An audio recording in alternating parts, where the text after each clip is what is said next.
සියලු දෙනාගෙන් අවසරයි. මම හිතන්නේ අප ඉදිරියේ තිබෙන අභියෝගය සහ අභිලාෂය කුමක්ද?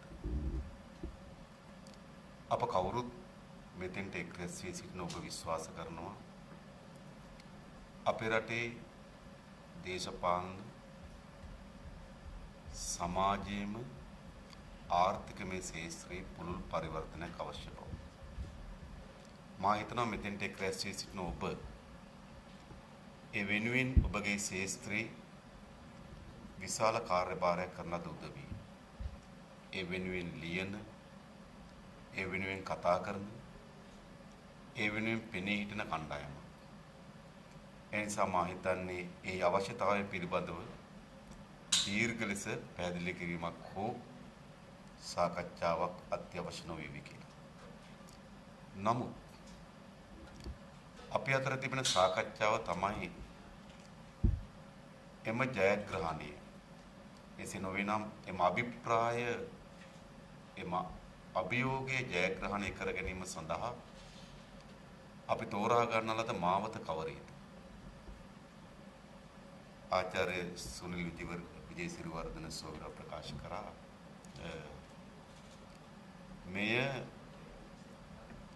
මෙම ගර්භාෂය තුළම ඇති කර ගන්නා ලද ක්‍රමික වෙනස් වීමක් කරා අපිට අත්පත් කරගත හැකිද?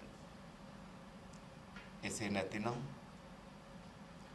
මෙම ගර්භාෂය තුළ ඇති කර ගනු ලබන සබඳතාවය ක්‍රමිකව ඇති වෙන වෙනස්කමකින් පරිවර්තනය ලබා ගත හැකිද නැද්ද කියන අතර අපි අතර විවාද තියෙන්න පුළුවන්. ඒක ප්‍රශ්නයක් නෙවෙයි කියලා මම හිතනවා. හැබැයි මේ අරගලයේදී අප කාටවත් අත්තරින්න බැරි ශාස්ත්‍රයක් හැටියට සංස්කෘතිමය ශාස්ත්‍රය පවතින. ඒ අරගලේ අපි ස්ථානගත කරන්නේ කොතනද? ඒක පිළිබඳ අපිට විවාද, සාකච්ඡා, එකඟතාවයන්, එකඟ නොවන ස්ථාන තියෙන පුළුවන්. හැබැයි මෙම පරිවර්තනයේදී එම ශාස්ත්‍රය ඉතාමත් වැදගත් ප්‍රබල අත්හල නොයුතු ශාස්ත්‍රයක් බව අපි කවුරුත් පිළිගන්නවා කියලා මම විශ්වාස කරනවා.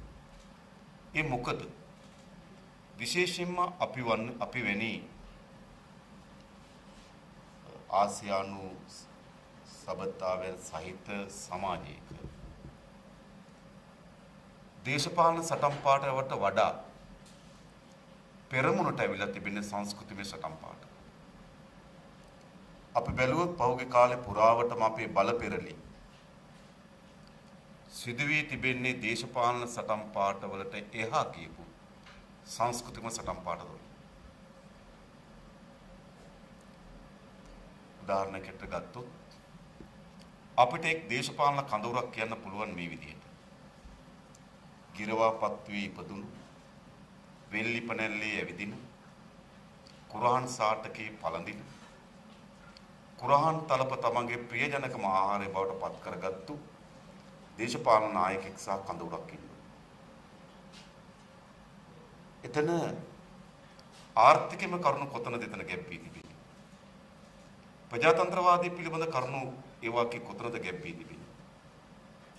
එතන රටට ශක්තිමත් විදේශ ප්‍රතිපත්තියක් වෙනි දේශපාලන කරුණු වලට වඩා එතන ගැප් වී තිබෙන්නේ සංස්කෘතිමය මානය.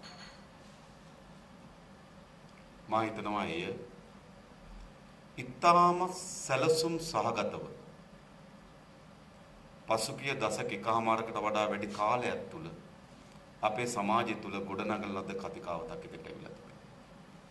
ඒ සඳහා කවි ලියුණා. ඒ සඳහා චිත්‍රපටි හැදුණා. ඒ සඳහා සාහිත්‍යයක් නිර්මාණය වුණා. සාමාන්‍යයෙන් අපි දන්නවා අපේ සිංහල බෞද්ධ සංස්කෘතිය ඇතුලේ උත්තම කවුද කියලා ඇහුවොත් බුදුරජාණන් වහන්සේ. සිංහල බෞද්ධ සංස්කෘතිය ඇතුලේ. හැබැයි කෙනෙකුට ඔබ බුදුන් වගේ කිව්වොත් ඒක බුදුරජාණන් වහන්සේට කරනු ලබන අපහාසය. ඒ නිසා බුදුන් වගේ කියන්නේ නැහැ. ඔබට ශාක්‍ය වංශයේ ඥාතිත්වයක් තිබෙනවා. ඒක බුදුන් වගේ කිව්වනම් අපහාස. හැබැයි මේ ගොඩ නැන්වීම කොතෙන්ද ආවේ කියලා කල්පනා කරලා බැලුවොත් රුහුණට ශාක්‍ය සුද්ධෝදන රජුරුවන්ගේ සබඳතාවයන් තිබෙනවා. ශාක්‍ය වංශයේ සබඳතාවයන් තිබෙනවා. ඉඳ බුදුන්ගේ ඥාති. හැබැයි අපේ රටේ කිසි ඉතිහාසඥයෙක් ප්‍රශ්න කරේ නෑ.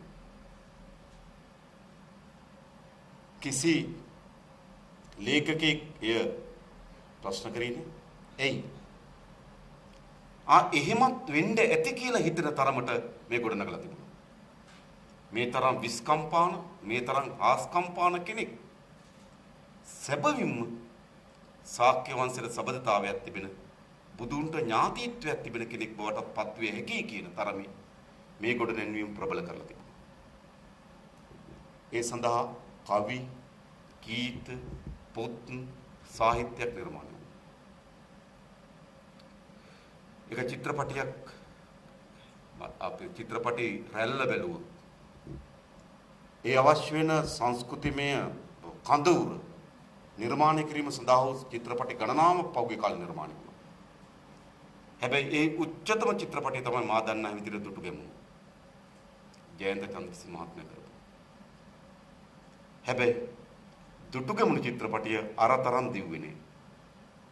එයි දුටුගැමුණු චිත්‍රපටයේ එළියට එනකොට නූතන දුටුගැමුණු ගෙදර බොහෝලා බලන්න මම හිතනවා අර ගොඩ නැන්වීම නම් තිබුණේ ඒ අපේ රටේ වාර්තාගතම චිත්‍රපටය බවට පත් වීම ඉඩ කඩ තිබුණා මුදල් අතින්. ඒ නිසා අපි ඉදිරියේ තිබෙන මෙන්න මේ බලවත් සංස්කෘතිමය කඳවුරට එරෙහිව කොහොමද සැබෑ මානවවාදයෙන් සමන්විත මනුස්සත්වයෙන් සමන්විත සෑම කෙනාගේම අභිමානය ගෞරවය පිළිගැනීම පිළිගනු ලබන සංස්කෘතිමය කඳවුරක් නිර්මාණය කරන්නේ කොහොමද? මා හිතනවා අපේ රටේ දේශපාලනයේ මේ නිශ්චිත මොහොත වෙනකොට දේශපාලන කරුණු යටපත් කොට මෙම සංස්කෘතිමය කඳවුර ඉදිරියට ඇවිල්ලා තිබෙනවා. ඒ විටක ජාතිය අනතුරුයි මේ ජාතිය අනතුරට මුහුණ දී තිබෙනවා. ඒ නිසා මේ ජාතිය අනතුරෙන් ගලවා ගැනීම සඳහා වූ අවසන් අවස්ථාවක් අපේ රට තුළ නිර්මාණය වී තිබෙනවා. එයි පන්නේ සංස්කෘතික ප්‍රවේශයක් ඇවිල්ලා තිබෙනවා. හැබැයි කොතනකවත් අපේ රටේ දේශපාලන සංවාදයේදී ප්‍රජාතන්ත්‍රවාදී ශක්තිමත්භාවය ප්‍රජාතන්ත්‍රවාදී ව්‍යුහයන්ගේ ශක්තිමත්භාවය පිළිබඳව සාකච්ඡාව යටපත් වී තිබෙනවා. ආර්ථික උපාය මාර්ගය ඒ ජනතාවට සාධාරණ පංගුවක් ලැබීම පිළිබඳ අරගලේ ඒ සමාජ කතිකාව සැලකුතු ප්‍රමාණය යටපත් වී තිබෙනවා. නිදහස පිළිබඳව මානවවාදයේ පිළිබඳව සාකච්ඡාව යටපත් කොට මෙම සංස්කෘතිමය සාකච්ඡාව උඩට ඇවිත් තිබෙන බව මා හිතන්නේ අපි කවුරු දන්න අපි ඉදිරි විද්‍යාමාන වෙමින් තිබෙනවා. ඒ නිසා අපි ප්‍රතිපත්ති මෙලෙස පිළිගන්නවා මෙම අරගලේ ප්‍රධානතම අත්හල නොහැකි ශේස්ත්‍රයක් බවට මෙම සංස්කෘතික ශේස්ත්‍රපත් වී තිබෙනවා. ඒ කුමක් වෙනුවෙන්ද? ගෝත්‍රවාදී පැරණි යල්පිනු සංස්කෘතිමය ගති ලක්ෂණ වෙනුවට නූතන මානවවාදී සහෝදරත්වයේ පිළිබඳව සංස්කෘතික මානයක් පිළිබඳ සාකච්ඡාවක් අරගලයක් අපි ඇති කළ යුතුද? ඒ කඳවුර නියෝජනය කරන්නේ මොකක්ද? ජාතිවාදී. එහෙනම් අපේ කඳවුර විය යුත්තේ කුමක්ද? ජාතික සමගිය. එම කඳවුර නිර්මාණය, එම කඳවුර නියෝජනය කුමක්ද? නියෝජනය කරන්නේ කුමක්ද? අතීතකාමී. අපි නියෝජනය කරන්නේ කුමක්ද? නූතනත්වය. එම කඳවුර නිර්මාණය කරන්නේ කුමක්ද? අන්ත ආගමික අන්තවාදී. අපි නියෝජනය කළ යුත්තේ කුමක්ද? ආගමික සහෝදරත්වය. එනිසා මා විශ්වාස කරනවා අපේ දේශපාලනයේ මේ ඇති වී තිබෙන තත්ත්වයේ තුල ප්‍රබල සංස්කෘතිකමය පෙරමුණක අවශ්‍යතාවය වඩාත් වැඩියෙන් දැනෙමින් තිබෙන මොහොතක්. මා විශ්වාස කරන මෙතෙන්ට එක් රැස් වී සිටින ඔබට ඔබගේ ශාස්ත්‍රීය ඔබ සාහිත්‍යවේදියෙක් ලෙස ඔබ ගීත රචකයෙක් ලෙස එසේ නැත්නම් ඔබ රංගන ශිල්පියෙක් ලෙස ඔබ කෙටි කතා කරුවෙක් නව කතා කරුවෙක් ලෙස මා හිතනවා පෝෂණය කළ යුතු ශාස්ත්‍රයක් තිබෙනවා මේ අතීත කාමිත්‍ය මත පදනම් වී තිබෙන ඉතාමත් විනාශකාරී සංස්කෘතික පෙරමුණට එරෙහිව නව පෙරමුණක් ගොඩනැගීම. මා හිතන්නේ ඒ සඳහා අපි කවුරු අත්වල බැඳගත යුතු අපි අතර වෙනස් මත තිබෙන්න පුළුවන්. අරගලයන්ගේ ස්වභාවය පිළිබඳව දේශපාලන උපාය උපක්‍රම පිළිබඳව අපි අතර කවර වෙනස්කම් තිබුණා මා හිතනවා අපි එකට බැඳෙන හුයක් තිබෙනවා නම් ඒ හුය තමයි උදාර සංස්කෘතික මිනිසෙක් ගොඩනැගීම පිළිබඳව හුයෙන් අපි ඔක්කොම ගැටගසාවිකෙන දැඩි විශ්වාසයක් අපිට තිබෙනවා. ඒ විශ්වාසයෙන් යුතුව අපි ඉදිරියට යමු කියන ආරාධනය මා කරනවා. ඒ වගේම මා හිතනවා මේ සාකච්ඡාව අපි ආරම්භ කරලා තිබෙන්නේ මැතිවරණයක් අභියස. ඒ නිසා ඒ පිළිබඳවත් යම් කරුණු කීපයක් ඉදිරිපත් කළ යුතුයි කියලා මම කල්පනා කරනවා. විශේෂයෙන්ම අපේ රටේ යලි ශක්තිමත් ආණ්ඩු බලයක් පිළිබඳව තුනෙන් දෙකක් පිළිබඳ සාකච්ඡාව කරලියට වෙත් තිබෙනවා. අපි අපේ ජීවිත කාලය ඇතුළත ශක්තිමත් බලයන් රටට අත්පත් කර දී තිබෙන ජයග්‍රහණයන්ද විනාශයන්ද කියලා කිරාමන බැලිය යුතුයි. අපිට මතක කාලය 77 89 තුනෙන් දෙක අභිබවා යන ශක්තිමත් බලයක් නිර්මාණය වුණා. හැබැයි එය උපයෝගී කරගත්තේ 80 ජූලි වැඩ වර්ජකින් ලක්ෂ ගණනක් එළියට දාන්න. එම බලය උපයෝගී කරගත්තේ 1981 සංවර්ධන සභා මැතිවරණයේ යාපනයේ පුස්තකාලේ ගිනි තියලා දාන්න. එම බලය උපයෝගී කරගත්තේ නියමිත පරිදි පාර්ලිමේන්තුවේ ජනතා නීතියන් තෝරාපත් කර ගැනීමේ මැතිවරණයේ කල් දෙමීමට. එම බලය උපයෝගී කරගත්තේ මරාගෙන මරණ සොල්දාදුවන් නිර්මාණය කිරීමට වටපිටාවක් සකස් වෙන කළු ජූලිය නිර්මාණය කිරීමට. එම බලය උපයෝගී කරගත්තේ දේශපාලන ව්‍යාපාර තහනම් කරන්න. එම බලය උපයෝගී කරගත්තේ රට තුල උතුරේ දකුණේ සිවිල් යුද්ධමය තත්ත්වයක් නිර්මාණය කරගන්න. ඒ නිසා තුනෙන් දෙක නෙවෙයි තුනෙන් දෙකට වඩා අසීමිත බලයක් අපේ රටේ අපි පාලන අධ්‍යක්ෂලා තිබෙනවා. එය අතිශය විනාශකාරී පාලනයන් යුගයක් බව මා හිතන්නේ කවුරුත් දන්න මතක තිබෙන යුගයක්. පසුගිය රාජපක්ෂ පාලනය ගත්තත් මා හිතන අපිට යුග දෙකක් කියන්න පුළුවන්. 2005-10 පාර්ලිමේන්තුවේ 113ක් නැති බහුතරයක් ඇති අවස්ථාවක් 2005-10. 2010-15 පාර්ලිමේන්තුවේ තුනෙන් දෙක තිබුණු කාල පරිච්ඡේදය. තුනෙන් දෙකක් නැති කාල පරිච්ඡේදය. පාර්ලිමේන්තුවේ බහුතරයක් නැති කාල පරිච්ඡේදයේ ඔහුට 2010 ජයග්‍රහණය කැප වෙනවා. හැබැයි තුනෙන් දෙකේ බලේ ඒ පාලන කාල පරිච්ඡේදයේ ඔහුට 2015 පරාජය කැප වෙනවා. ඒ කාලේ තමයි විනාශකාරීම කාලය. තමන්ට ප්‍රතිවිරුද්ධ ජනාධිපති අපේක්ෂකය ඇදගෙන ගිහිල්ලා හිරේ දාන කාලය. තමන්ට එකඟ නොවන නඩු තීන්දුව දීම හේතු කොටගෙන ශ්‍රේෂ්ඨාධිකරණ අගවිනිසුරුවරය නිරපාහරණ කාලය. තමන්ට විරුද්ධව පෑන හසුරුවන කෙනා පැහැරගෙන ගොස් ඝාතනය කරන කාලය. තමන්ගේ පවුල සහ සමීපතය සම්පූර්ණ ආර්ථිකයේ සාරය උරා ගන්නා කාලය. එනිසා අපි කාටත් අපේ ජීවිත කාලය තුල අත්දැකීම් වලින් ඔප්පු කොට තිබෙනවා. අතිශය බලය අතිශය විනාශකාරී. අතිශය බලය අතිශය දූෂිතයි. එනිසා මා හිතනවා කොහොමද දන්නවත් තුලින් දෙකක් නොලැබෙන බව. හැබැයි අපි තේරුම් ගත යුතු තිබෙනවා අතිශය බලය වැඩි බලය වැඩි විනාශකාරී වැඩි බලය වැඩි දූෂිතයි. ඒ නිසා අපි හමුවේ අභියෝගයක් තිබෙනවා.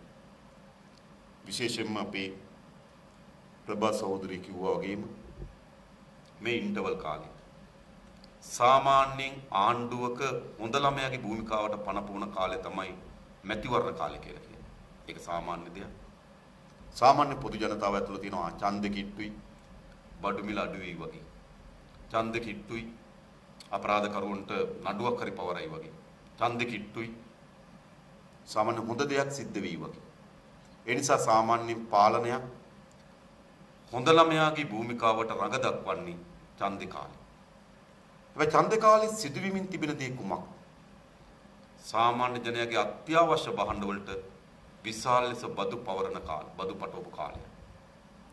නීතිය පිළිබඳ කිසිදු සැලකිල්ලක් නොකොට ජාත්‍යන්තර රතු වරෙන්තු කරුවන් සතියක් රිමාන්ඩ් එකේ ඉඳලා කුරුණෑගල ඡන්ද වේදිකාවට නගින කාලේ උදයන්ග වීරතුංග මේ මැතිවරණ කාලේ කොරෝනා වලදී සෑම පුරවැසියන්ටම තිබුණු නීතිය තොණ්ඩමන්ට අදාළ නොවන කාලේ ඡන්ද කාලේ එහෙනම් ඡන්දයක් අභිමුව තියාගෙන පාලනය හැසිරෙන්නේ මෙසේනම් ඡන්දෙන් පස්සේ කවර දිශාවකට ගමන් කරයිද කියන සංඥාව අපි ඉදිරිපිට තබා තිබෙනවා.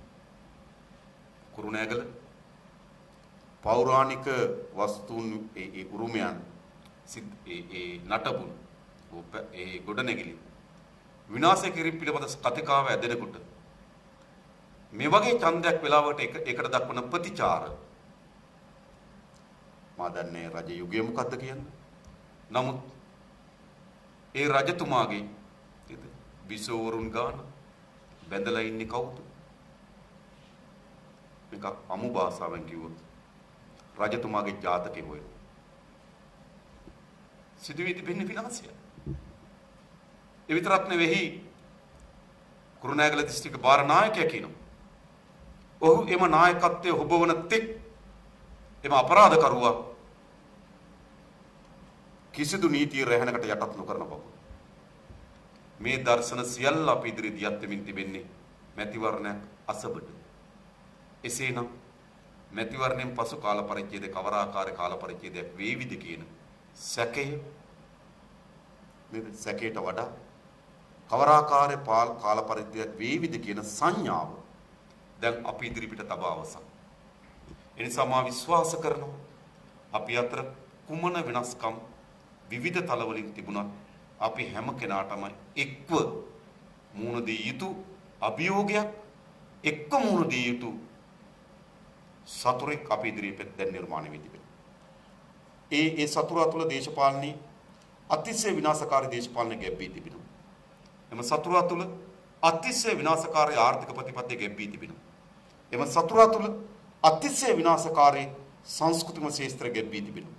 ඒ නිසා මා හිතනවා අපි හැම දිනාටම එක්ව මුහුණ දී යුතු සතුරෙක් අපි ඉදිරිපිට විද්‍යාමාන වෙමින් තිබෙනවා. අපි කිසිවෙකුට පලාගොස් හෝ සැගවී හෝ මේ වියසෙන් ගැලවෙන්න පුළුවන් වේවි කියලා අපි විශ්වාස කරන්නේ නැහැ. ඒ නිසා මා හිතනවා මැතිවරණයක් අසබඩ සිට අපිට කියන්න තියෙන්නේ අපි වඩාත් වැඩියෙන් සමගිය යුතු වඩාත් වැඩියෙන් එකතු විය යුතු කාල පරිච්ඡේදයක් ඇති වී තිබෙනවා. ඒ වගේම මේ රටේ යහපත් සමාජයක් බවට පත් කිරීමේ සා පිපාසාවක් අපිට තිබෙනවා. අපි ඇස් ඉදිරිපිට දියත් වෙමින් මා දැක්ක මීට දින 4කට කලින් එක මාධ්‍යයක් වාර්තා කළ තිබුණා මාස 15ක දැරියුවක් දූෂණය කරලා ඝාතනය කරා කියලා. මා අහනවා අපේ රටේ එක්කදු දැරියකට හෝ ඒ ව්‍යසනය ඇති විය යුතුද? මාස 15ක දැරියුවක් දූෂණය කොට ඝාතනය කරා. මොනතරම් මිලේච්ච විනාශකාරී සමාජය අපි ඉදිරිපිට ගොඩනැගී තිබෙනවාද? ඒ සමාජය තුළ අපිට රැකවරණ තිබෙන්නේ කාටද? මා හිතනවා මේ සමාජය තුළ අපි කිසිවෙකුට රැකවරණේ සෑම දිනම අනාරක්ෂිතතාවයකට හෙළන ලද සමාජයක් තිබෙනවා. හැබැයි ඒක පුදුම යුතු නෙවෙයි. පුදුම යුත්තේ මොකද්ද? මේ සමාජයේ නායකත්වය දෙන පාර්ලිමේන්තුවේ සිදුවී තිබෙන විනාශය දිසකට. මා දන්නවා අපේ රටේ ජනතාව පාර්ලිමේන්තුව කෙරෙහි විශාල කෝපයකින් පෙළෙනවා. රටේ කොතනක හෝ විනාශයක් සිදු වුවොත් ඒ පාර්ලිමේන්තුවට ප්‍රාර්ථනා කරනවා. සාරාන් බෝම්බ ගහපු වෙලාවේ මට මතකයි බොහෝ අය කිව්වා ගැහුවේ නැණි පාර්ලිමේන්තුවට කියලා. විනාශය ප්‍රාර්ථනා කරනවා. කොරෝනා හැදෙන වෙලාවේ කියනවා හැදෙන්නේ නැණි ඉතින්ට කියලා. විනාශය ප්‍රාර්ථනා කරනවා. එයි විවස්ථාවෙන් උත්තරීතර නීති සම්පාදනය කිරීම බලයේ තියෙන ජනතාවගේ මූල්‍ය බලයේ තිබෙන රට පාලනය කිරීම සඳහා තීන්දුව ගන්න තැනට ජනතාවගේ විනාශය ප්‍රාර්ථනා කරන මධ්‍යස්ථානය බවට පත් වී තිබෙනවා. එක ප්‍රතිපත්තියක් නැති මිනිසුන්ගෙන් එතන පිරලා තියෙනවා. ඒට පණින මෙහෙට පණින විකිනෙන මිනිසුන්ගෙන්. දෙක සංවර හැසිරීමක් නැති අසංවර මිනිසුන්ගෙන් පිරලා තිබෙනවා. මිරිස් කුඩු ගෙන පිහි ගෙන කතානායක පුටුවට වතුර දාන බයිබලෙන් අනේකාට පාර දෙන පාර්ලිමේන්තුව ගොඩනැගී. සහ නේද ඊටම අපරාධ වලට හවුල්ලුවන්ගේ තෝතැන්න බවට පත් වී තිබේ. ලංකාවේ ප්‍රධාන රේස් බුකී කාර්ය පාර්ලිමේන්තුවේ ලංකාවේ ප්‍රධාන එතලෝල් ජාවාරම් කාර්ය පාර්ලිමේන්තුවේ ලංකාවේ ප්‍රධාන වෙලි ජාවාරම් කාර්ය පාර්ලිමේන්තුවේ ලංකාවේ ප්‍රධාන කුඩු ව්‍යාපාර හවුල්ලුවන් පාර්ලිමේන්තුවේ ලංකාවේ ප්‍රධාන පස් ජාවාරම් කාර්ය පාර්ලිමේන්තුවේ සියලුම විනාශයන්ගේ මෙවලම්වල එකතුව පාර්ලිමේන්තුවේ තිබෙනවා. ඒ නිසා ජනතාව මේ පාර්ලිමේන්තුවේ විනාශය ප්‍රාර්ථනා කරනවා. කෝපය පිට කරනවා. ඉතින් මා හිතන්නේ එවැනි පාර්ලිමේන්තුවකින් ශිෂ්ට සමාජය සංස්කෘතික මිනිහෙක් වෙනුවෙන් දක්වන දායකත්වය කුමක්ද? ඒ නිසා මා හිතනවා අපේ අරගලයේ දේශපාලනයේ පංගුව දේශපාලනයටද? නේද ආර්ථික පංගුව ඒ ශේස්ත්‍රයේද? ඒ වගේම වැදගත්ම ශේස්ත්‍රයක් වන සංස්කෘතික අරගලයේ පංගුව අපි හැම දිනමද පවරාගමු කියන යෝජනාව ඉදිරිපත් කරමින් මා නතර වෙනවා. බොහොම ස්තුතියි හැම දිනකටම.